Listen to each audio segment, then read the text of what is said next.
Hi, Claire here from Inky Inspiration. Today's card is a circle card. We'll stand up, and with it we've got a slider element. So if you pull this out, we've got a little pocket for his £20 note or whatever you want to put in it. So really easy to achieve. For this I have used the stamps from the Papercraft Society box 50, but you could decorate it with absolutely anything. So I'll show you how to create it. So to start the card base, I've got a sheet of card which is 8 1/4 by 11 5/8, and I'm literally just going to fold this in half. So I'm just going to use my scoreboard as the guide.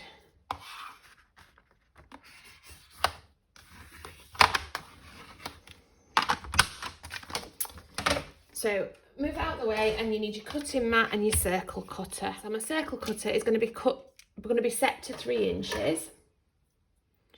Just check that. Yeah, it is. And I'm going to put myself a little mark on here at 2 3/4 inches. And that is because I want to give myself that fold at the top whereby I don't cut that bit of card out. So your card base will look like this. While you've still got your circle cutter out, I want you to cut another piece exactly the same size, because we're going to put that over here so that the front remains a circle. I'll show you what I mean in a minute.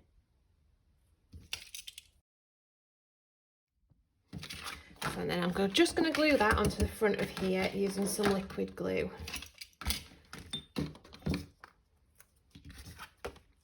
Don't worry about the fact that I've got a hole in the front of these. Don't worry about that. We're going to put an inside in anyway, so you won't see it. And this is going to be covered up, so again, you won't see it. Just get a nice thick layer of glue on there.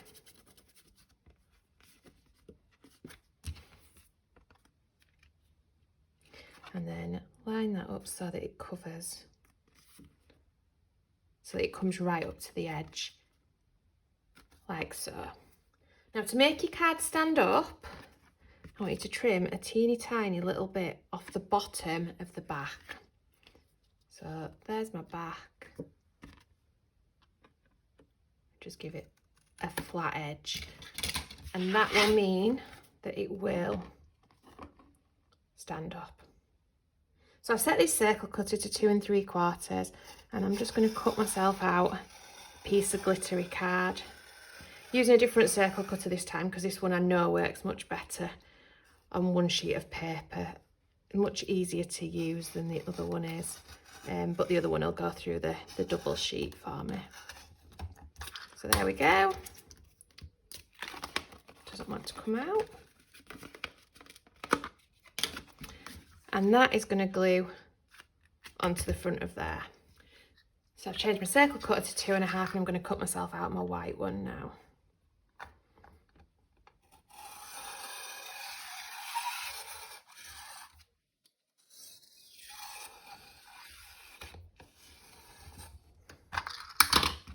And this is going to be the one that we're going to work with for our sliding mechanism.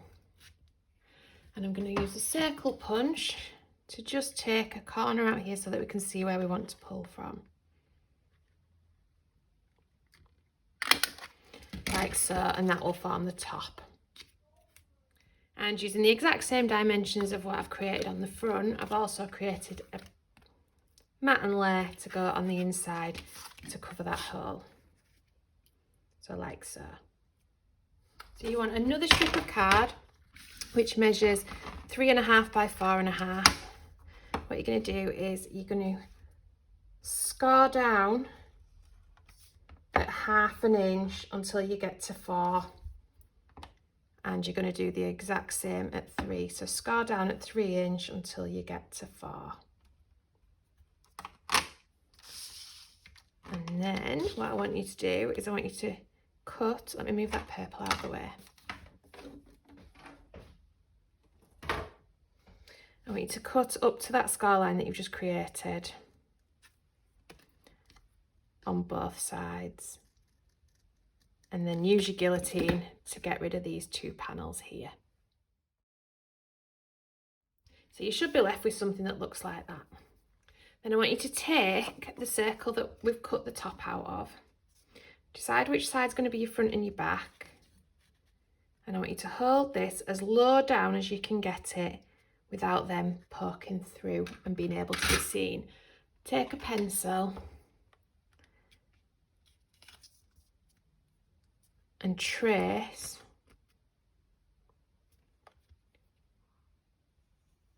around that edge, because you're going to trim that bit away.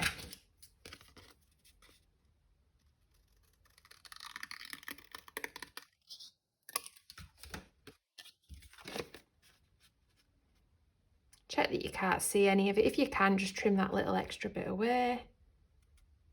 So what I'm doing now is I'm stamping Pull, which is a made to surprise stamp set out the Push Me Pull You. And because the purple card is quite shiny, I think it's going to rub off, so I'm actually going to stamp it in Stays On. Now I am limited on colours of this. I have got some purple, which is royal purple, so I'm going to try it with that, and hopefully you'll be able to see it.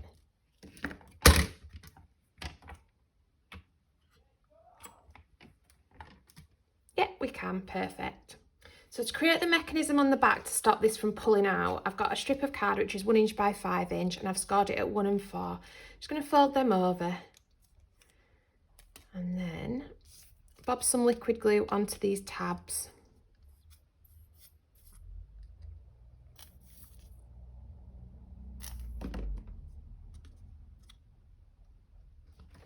You need to glue this as high as you can get it without it being seen on the front.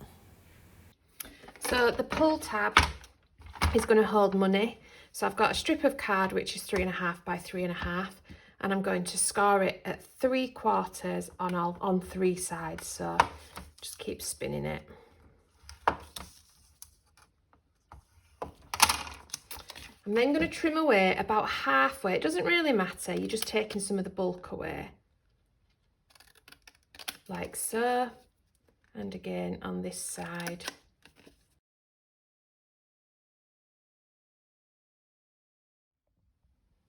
So I'm just adding glue to those tabs you've just created, and then we'll get this onto the front of here.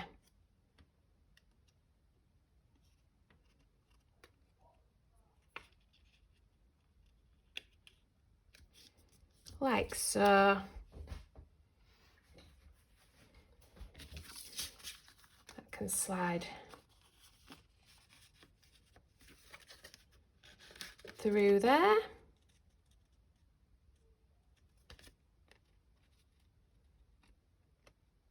And then what I'm going to do is I'm going to put a strip of foam tape here so that this can't fall out. And then we can just get that positioned.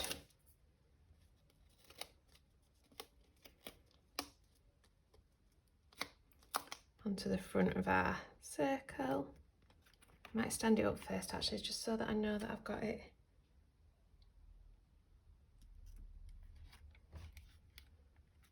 Like so. And then we can just pull it out and reveal a little pocket. I'm just going to decorate the panel with some of the donuts from the Papercraft Society Box 50, which I've stamped, coloured and fussy cut out. So in the end I've just decided that I'll glue 2 down and add some foam tape onto the back of one of them.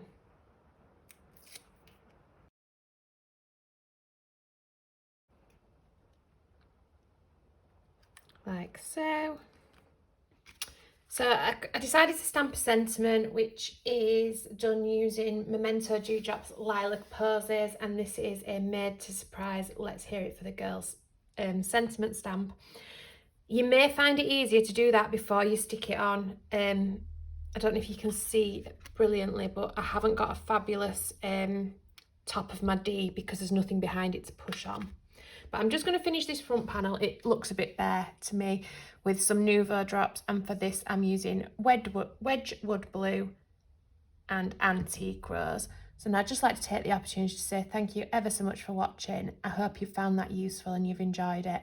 And could you please hit that like and subscribe button? Thank you.